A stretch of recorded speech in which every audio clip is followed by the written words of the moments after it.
Okay, so I'm going to go to Polygon, and I'm going to do an extrude.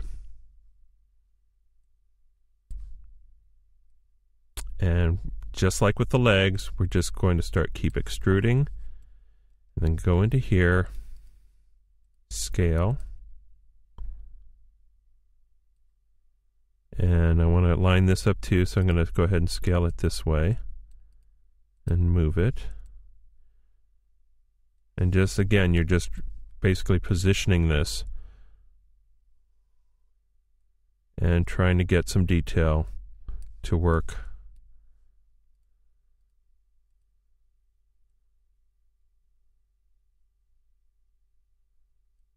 Trying to get some detail to work with. Now I'm looking here. This is already needs to come out a little bit more in the front here.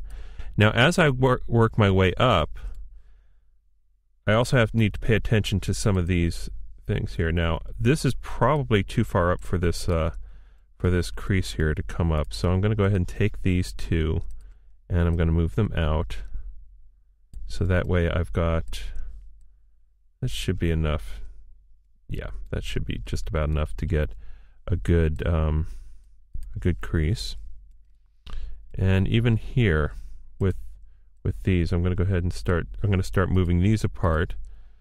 So again, just like with the front, I want to start evenly spacing all of these lines of force. Now, even in the front here, I'm going to take these two here, and I'm going to spread them out just a little bit. And I'm going to take these two here and spread them out. So again, what I'm trying to do here is just create a try and get these particular edges to be fairly evenly spaced along the front of the body.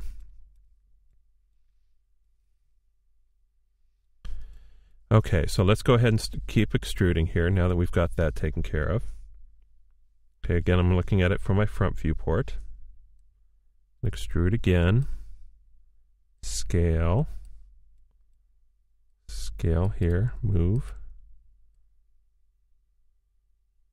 Now I'm getting into this arch here in the back. You can look in here.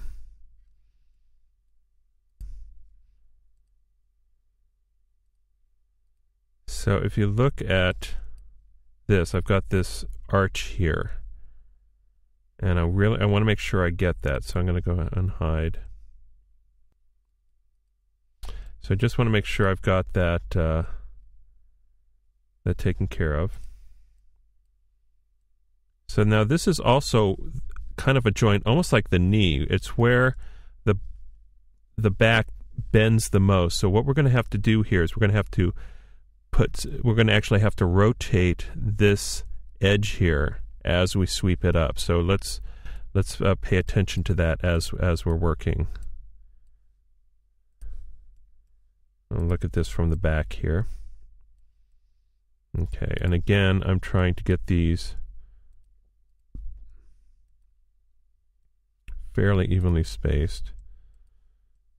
Now from the top, this is not looking, it's got a real dip here in this back here. So what I'm going to do is select this, and this, and move it out so that it's pretty much even. And even with that, I need to move that out. So again, I don't want a huge dent in here, and I want this to be pretty even with this. So I want this to be flat along this, or reasonably flat, just like a shallow arch actually. And again, I'm looking at these edges here and trying to see if there's any dips, because that'll cause little wrinkles in your model as you work. Okay, that should be pretty good. So now I've got that. Let's go ahead and start doing this sweep around the small of the back. So go back to Polygon, extrude.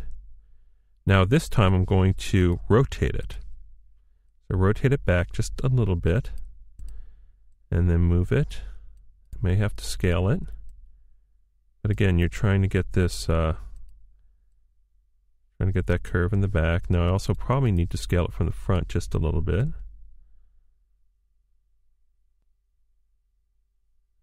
Yeah, it looks like I've got a little bit of an off here, so I'm going to grab these vertices. I don't know if you can even see this, but these here and these here, and I'm going to scale them out. There we go. Okay. So let's go back, and again we're trying to create this arch in the back. I'm going to rotate that a little bit more. Move it, and there we go. And now scale it.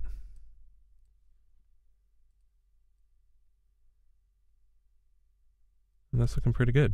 Okay. So that's pretty much gets the waist. Now we're pretty much, when I extruded that last one, I noticed I made sure it was just right there at the top of that cinch in the waist, where the waist gets the narrowest. Now we can start expanding it as we get into the rib cage and everything else.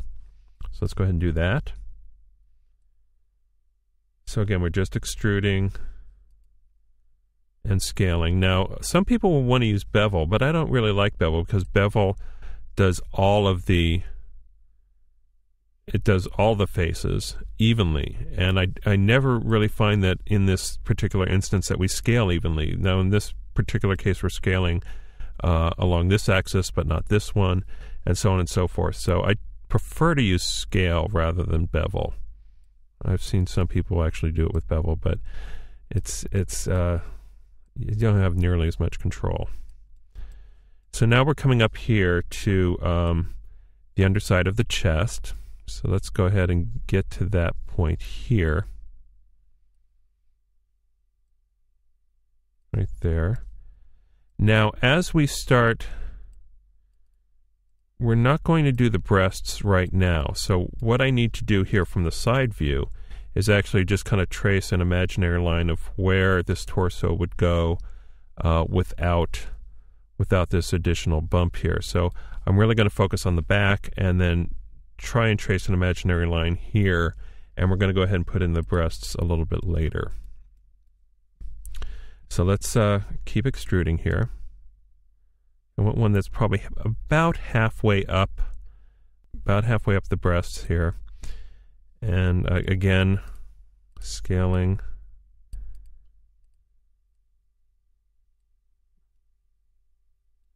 And then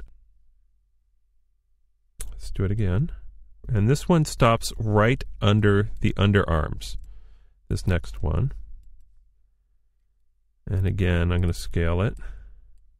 Make sure I've got a good profile here. I'm looking at this profile here. In fact, I need to go into my vertices here. Move those in just a little bit. And I can actually probably take all of these from my front viewport, and we can probably bring those a little bit wider.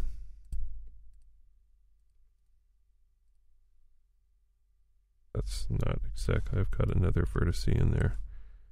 There we go. So break those just a little bit wider. Again, you want these pretty evenly spaced. Okay. So now, let's go back into Polygon.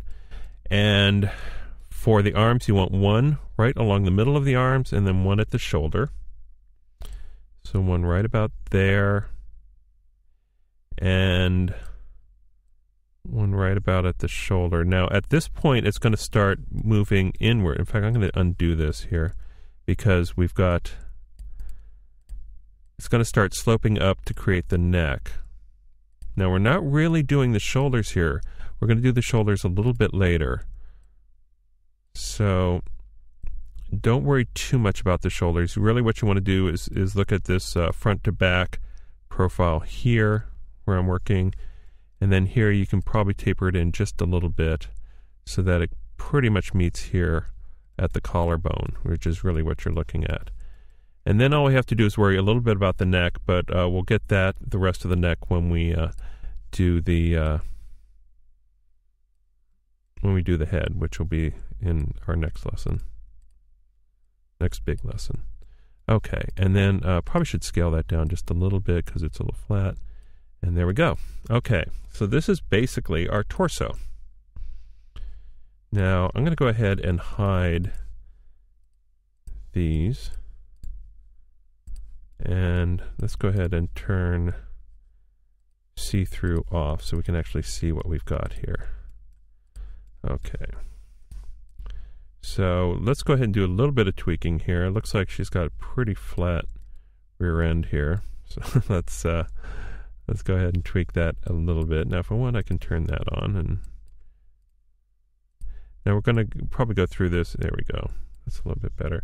Now, this is where you really kind of get into your knowledge of anatomy and what works and what doesn't. This stuff isn't on the drawing as to, where, this fine level of curvature here that we have is not really something that's that you're going to find in the reference drawing. So this is where your knowledge of the human body and how that works really comes in handy. Now, if you notice, there's a little bit of a bump there. I don't know if you can see that, but I'm going to go ahead and move this out just a little bit. And again, you're just trying to get this to look good, and you're trying to get not too many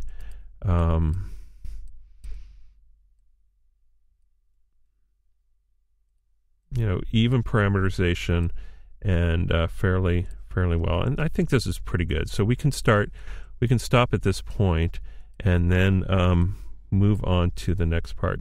So I'm sure we'll have plenty more to tweak here, but let's go ahead and move on to the next part of the lesson. I'm going to save this out and we'll move on.